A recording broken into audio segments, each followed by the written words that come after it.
ভিডিওর শুরুতেই তুলে ধরা হয়েছে সমুদ্রের পানি, পাহাড়, আসমান, তারকাকণা, পৃথিবীর সমস্ত কিছু চূর্ণ বিচূর্ণ হয়ে যাবে। অবশিষ্ট কেউ থাকবে না, সবাই মারা যাবে।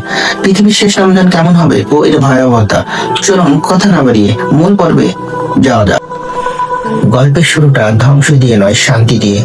দাজ্জালের ফিতনা শেষ হয়েছে, হযরত ঈসা আলাইহিস সালামের যুগও এক সময় শেষ হবে।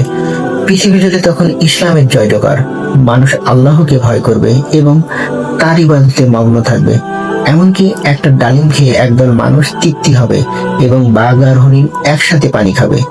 পৃথিবী তখন বরকতে পরিপূর্ণ থাকবে। কিন্তু আমরা জানি দুনিয়া চিরস্থায়ী নয়।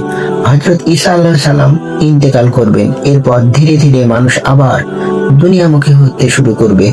আল্লাহ তাআলার বিধান ভুলে পাপাচারে লিপ্ত হওয়া শুরু করবে। ঠিক তখনই আল্লাহ তাআলা তার চূড়ান্ত পরিকল্পনার প্রথম ধাপ শুরু করবেন। হাদিস শরীফে এসেছে, তখন ইয়েমেন বা শামের দিক থেকে একটি বিশেষ বাতাস প্রবাহিত হবে। এই বাতাস কোনো ঝড় নয়, কোনো তুফান নয়, এটি রেশমের মতো নরম, কস্তুরীর মতো সুগন্ধিময়। এই বাতাস যার শরীরে স্পর্শ করবে, যার অন্তরে সরিষার দানা পরিমাণও ঈমান আছে, সেই মৃত্যুবরণ করবে। আল্লাহ তাআলা তার প্রিয় বান্দাদের এই পৃথিবী থেকে সরিয়ে নিলেন।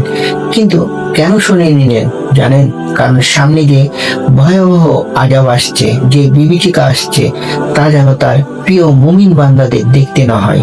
এটা ছিল মুমিনদের প্রতি আল্লাহ তাআলার শেষ দয়া। এখন পৃথিবীতে কারা বেঁচে রইল? বেঁচে রইল শুধু তারা যাদের অন্তরে আল্লাহর বিন্দুমাত্র ভয় নেই। নিকৃষ্টতম মানুষগুলো, পশুর মতো মানুষগুলো, পৃথিবীতে এখন তাদেরই রাজত্ব।